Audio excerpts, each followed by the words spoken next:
नमस्कार। जन उत्तराखंड बुलेटिन में आप सभी का स्वागत है और आपके साथ मैं जुड़ी हूं लीजा। खबरों पर बात करेंगे, लेकिन उससे पहले एक नजर हेडलाइंस पर।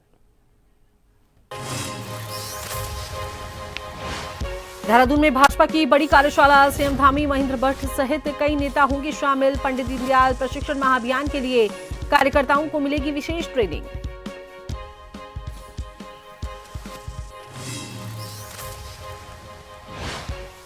देहरादून में सड़क सुरक्षा मैराथन को सीएम धामी ने दिखाई हरी झंडी। यातायात नियमों का पालन करने की दिलाई शपथ। बड़ी संख्या में युवाओं ने लिया भाग।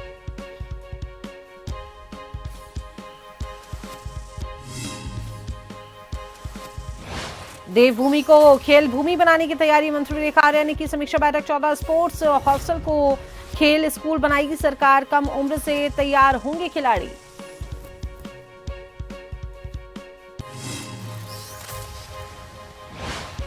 उत्तराखंड में सीबीएसई बोर्ड एग्जाम शुरू। देहरादून में 41,000 छात्र शामिल।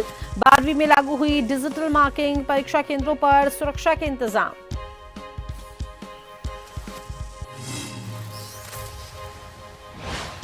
प्रदेश में बढ़ते अपराधों को लेकर पुलिस प्रशासन अलर्ट। देहरादून में वाहनों की सघन चेकिंग।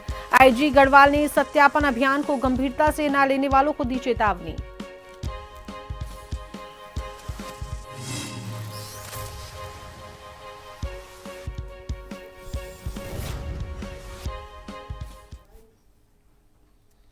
देहरादून में सड़क सुरक्षा और पर्यावरण संरक्षण को बढ़ावा देने के लिए मैराथन का आयोजन किया गया, जिसको मुख्यमंत्री पुष्कर सिंह धामी ने हरी झंडी दिखाकर रवाना किया। मैराथन में बड़ी संख्या में युवाओं ने भाग लिया। इस दौरान सीएम धामी ने यातायात नियमों का पालन और पर्यावरण सुरक्षा की शपथ दिलाई।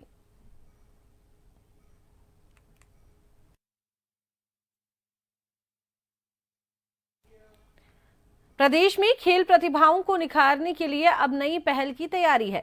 खेल मंत्री रेखा आर्या ने अधिकारियों को खेलों को समर्पित स्पोर्ट्स स्कूल खोलने के प्रस्ताव तैयार करने के निर्देश दिए हैं, ताकि छोटी उम्र से ही बच्चों को प्रोफेशनल प्रशिक्षण मिल सके। और इसके साथ ही एक जनपद एक खेल योजना को आगे बढ़ाने और फिट उत्तराखंड ऐप के जरिए खिलाड़ियों को ऑनलाइन कोचिंग देने की व्यवस्था पर भी जोर दिया गया है। राजधानी देहरादून में हुई समीक्षा बैठक में मंत्री ने कहा कि उत्तराखंड को खेल भूमि बनाने के लिए नई सोच के साथ काम करना होगा।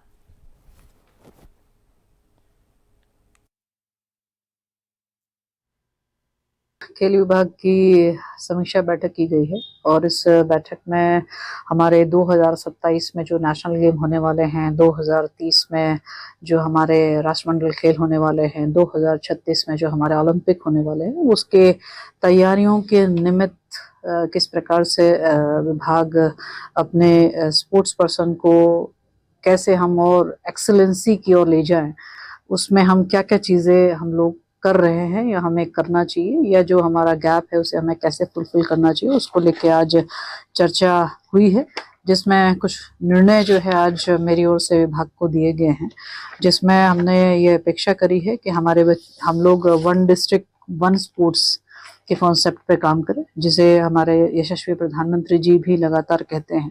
तो वन डिस्ट्रिक्ट वन स्पोर्ट्स में हमारे 13 जनपदों में 13 स्पोर्ट्स जहां जो बहुत अधिक प्रचलन में है और जो आईओए का भी जो हिस्सा हो, तो हम लोग उस स्पोर्ट्स को जो है हम लोग बढ़ाने का काम करें, ये निर्देश दिए हैं।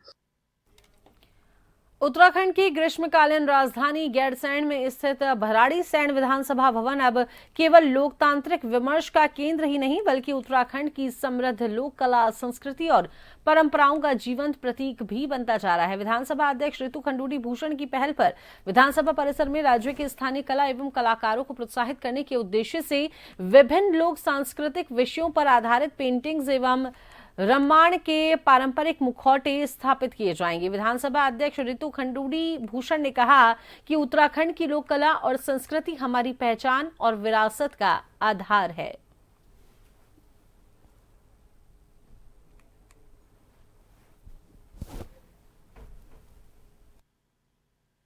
कुछ बच्चे वो मेरे पास आए, तो उनसे बातचीत करने के बाद मुझे ये समझ आया कि जो हमारा कल्चर है, जो हमारे यहाँ देवी देवता हैं, जो हमारे यहाँ मेले होते हैं उनकी अगर हम तस्वीरें बनवा पाए, पेंटिंग्स बनवा पाए और अपनी फोटो गैलरी पे अपनी गैलरीज में लगा पाए, तो जहां एक तरफ बच्चों को प्रोत्साहन मिलेगा, वहीं दूसरी ओर हम अपना कल्चर भी वहां पर दिखा पाएंगे।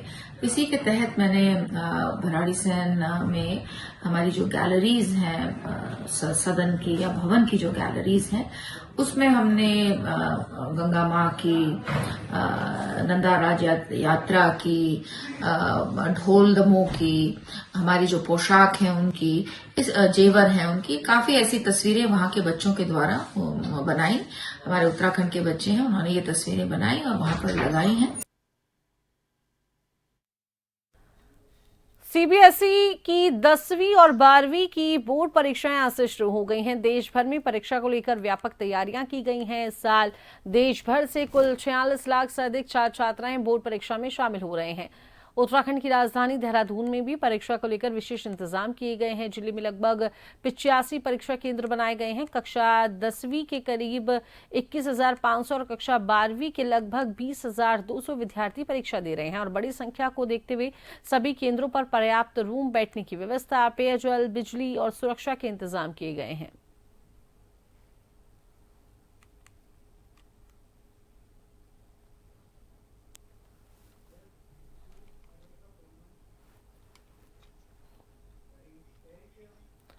खबर पर विस्तार से जानकारी साझा करने के लिए हमारे साथ संवाददाता यशदीप आर्या फोन लाइन पर जुड़े हैं। तो यशदीप, आज से बोर्ड एग्जामिनेशंस शुरू हो गए हैं, क्या कुछ बच्चों में उत्साह है? क्या कुछ जो सेंटर्स हैं वहां पर क्या कुछ स्थितियां हैं, क्या कुछ तैयारियां हैं?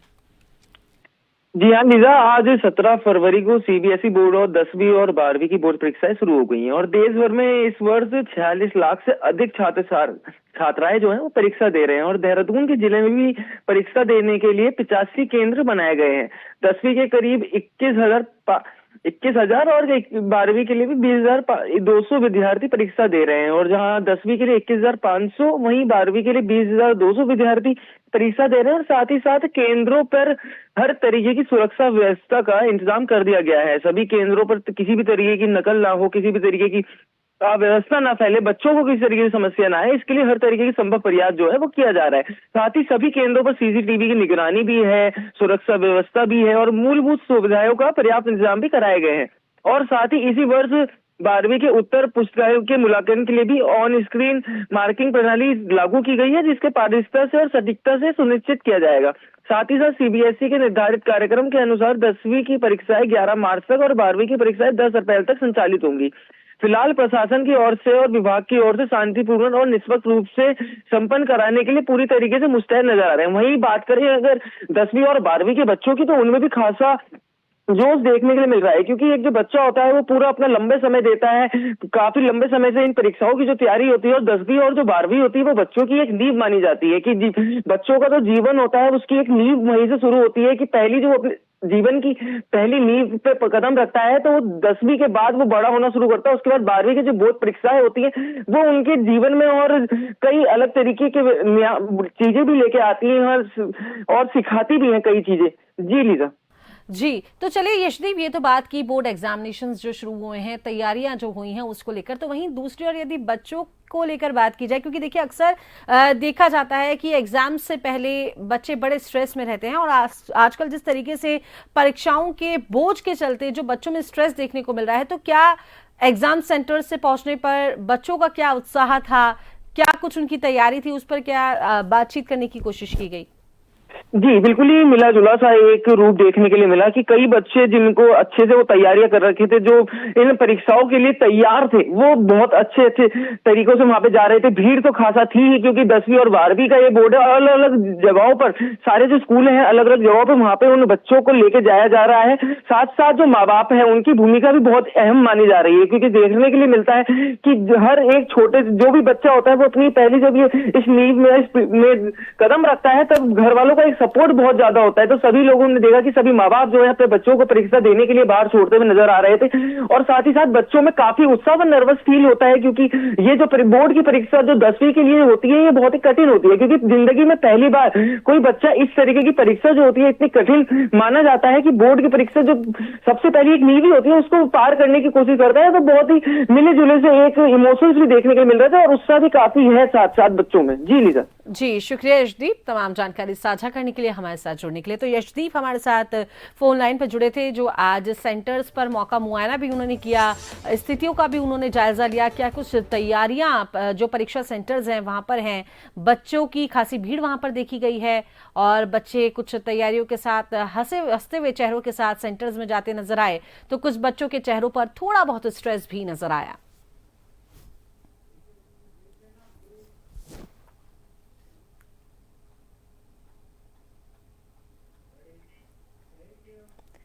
तो चलिए इसी बीच वक्त चला एक छोटे से ब्रेक का।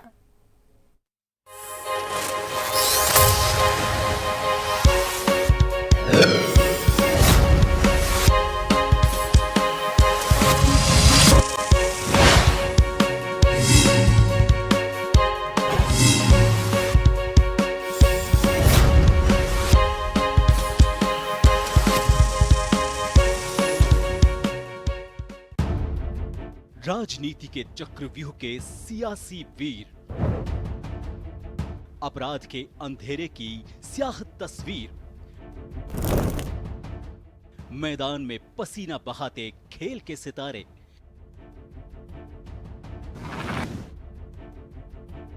मनोरंजन की दुनिया के गॉसिप गलियारे, शिक्षा की रोशनी से होता भविष्य उजियारा, अर्थव्यवस्था हो या ऊपर नीचे होता मार्केट का पारा, हर हलचल पर नजर रखते हमारे खबरों के जांबाज, हम हैं जन टीवी, जन जन की आवाज।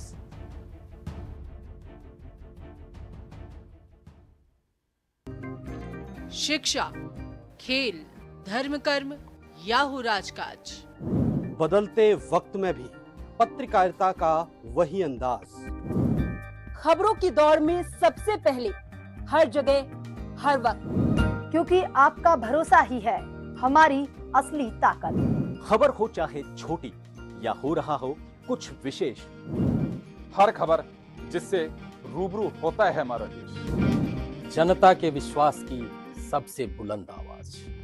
हम हैं जन टीवी, जन जन की आवाज।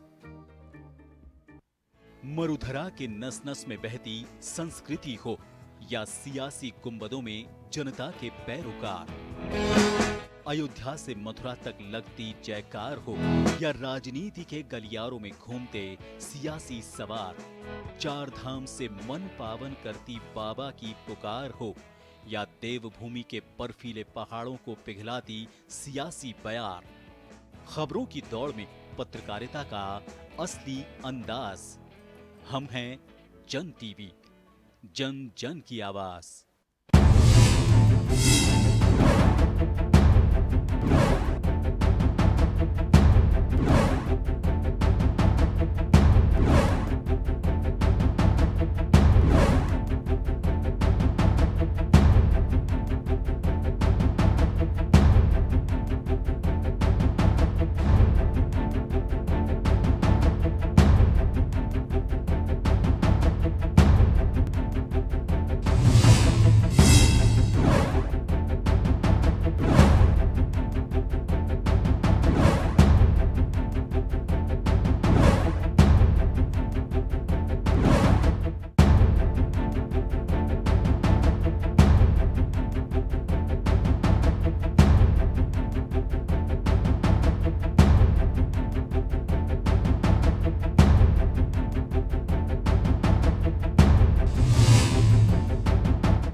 ब्रेक के बाद स्वागत है। चलिए खबरों पर बात करेंगे तो लक्सर के मुंडा खेड़ा कला गांव में स्थित प्राचीन हनुमान मंदिर परिसर में नर्मदेश्वर शिवलिंग की स्थापना दिवस के अवसर पर भव्य धार्मिक कार्यक्रम का आयोजन किया गया और इस दौरान हरिद्वार से सांसद त्रिवेंद्र सिंह रावत मुख्य अतिथि के रूप में शामिल हुए। कार्यक्रम में पहुंचकर सांसद त्रिवेंद्र सिंह रावत ने विधिवत पूजा अर्चना की और नर्मदेश्वर शिवलिंग पर पुष्प अर्पित कर क्षेत्रवासियों की सुख समृद्धि की मंगल कामना की।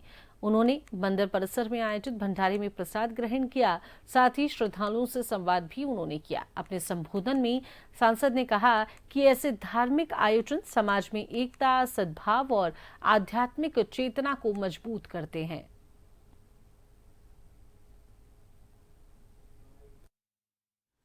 मुंडा खेड़ा वासियों को बहुत बधाई देता हूँ कि पूरे विधि विधान के साथ उन्होंने गांव में शिवलिंग की स्थापना की है, बाकायदा पूजा पाठ के साथ, विधि विधान के साथ, और सारे गांव के लोग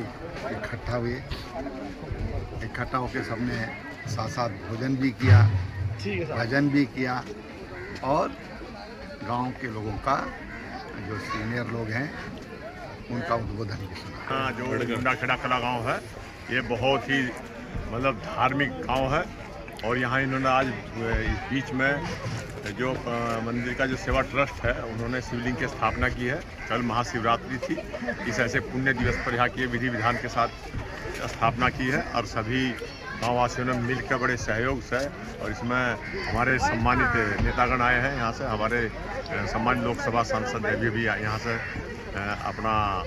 यहाँ पर अपना इसमें उन्होंने सहभाग किया है। तो वहीं देहरादून में स्मार्ट प्रशासन की दिशा में एक और कदम बढ़ाते हुए देहरादून स्मार्ट सिटी लिमिटेड ने Doon integrated command and control centre सदैव दून के अंतर्गत विकसित सॉफ्टवेयर मॉड्यूल्स के प्रभावी उपयोग के लिए प्रशिक्षण कार्यशाला आयोजित की। परेड ग्राउंड स्थित दून लाइब्रेरी सभागार में आयोजित इस कार्यशाला की अध्यक्षता अपर मुख्य कार्यकारी अधिकारी तीर्थपाल सिंह ने की। मुख्य कार्यकारी अधिकारी और जिलाधिकारी सविन बंसल के निर्देशन में आयोजित कार्यक्रम में विभिन्न विभागों के अधिकारियों और कर्मचारियों ने भाग लिया। कार्यशाला में e governance, GIS, document management system, solid waste management सहित अन्य स्मार्ट मॉड्यूल्स के उपयोग की विस्तृत जानकारी दी गई।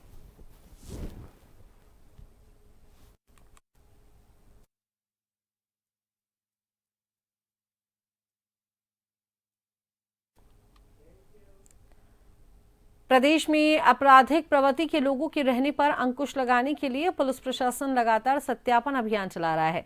आईजी गढ़वाल राजीव स्वरूप ने सत्यापन अभियान को गंभीरता से न लेने वालों को चेतावनी दी है। आईजी गढ़वाल का कहना है कि समय समय पर सोशल मीडिया और समाचारों के माध्यम से व्यावसायिक घरेलू जगहों पर काम करने वाले और किराएदारों के सत्यापन को लेकर पुलिस प्रशासन लंबे समय से सत्यापन अभियान चला रहा है। उन्होंने ये भी बताया कि यदि सत्यापन करवाने की सूचना के बावजूद भी किसी के द्वारा सत्यापन अभियान को गंभीरता से नहीं लिया गया तो उनके खिलाफ भी पुलिस प्रशासन कार्रवाई करने से पीछे नहीं हटेगा।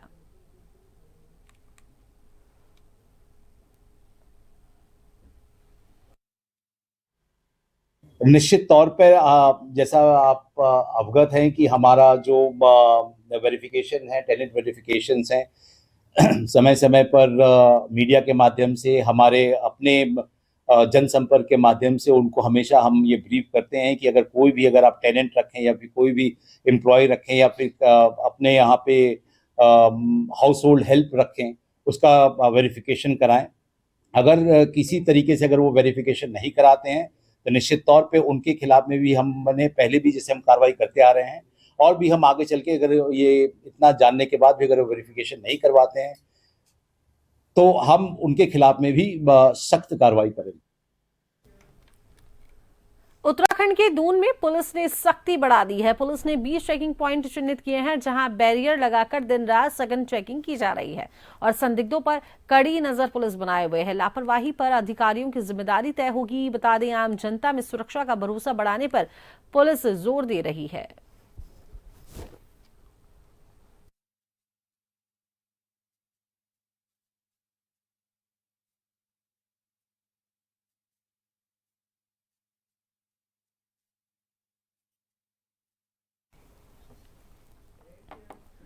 तो चलिए आखिर में अब एक नजर हेडलाइंस पर। देहरादून में भाजपा की बड़ी कार्यशाला, सीएम धामी, महेंद्र भट्ट सहित कई नेता होंगे शामिल। पंडित दीनदयाल प्रशिक्षण महाअभियान के लिए कार्यकर्ताओं को मिलेगी विशेष ट्रेनिंग।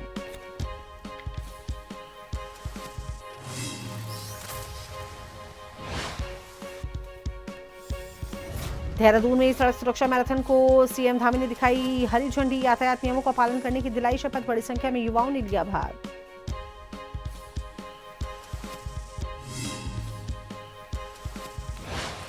देवभूमि को खेल भूमि बनाने की तैयारी, मंत्री रेखा आर्या ने की समीक्षा बैठक। 14 स्पोर्ट्स हॉस्टल्स को खेल स्कूल बनाएगी सरकार। कम उम्र में तैयार होंगे खिलाड़ी।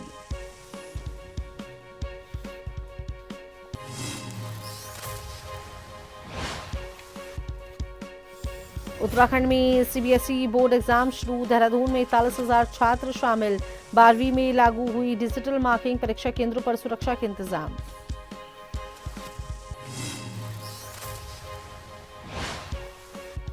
तो वहीं प्रदेश में बढ़ते अपराधों को लेकर पुलिस प्रशासन अलर्ट। देहरादून में वाहनों की सघन चेकिंग। आईजी गढ़वाल ने सत्यापन अभियान को गंभीरता से न लेने वालों को दी चेतावनी।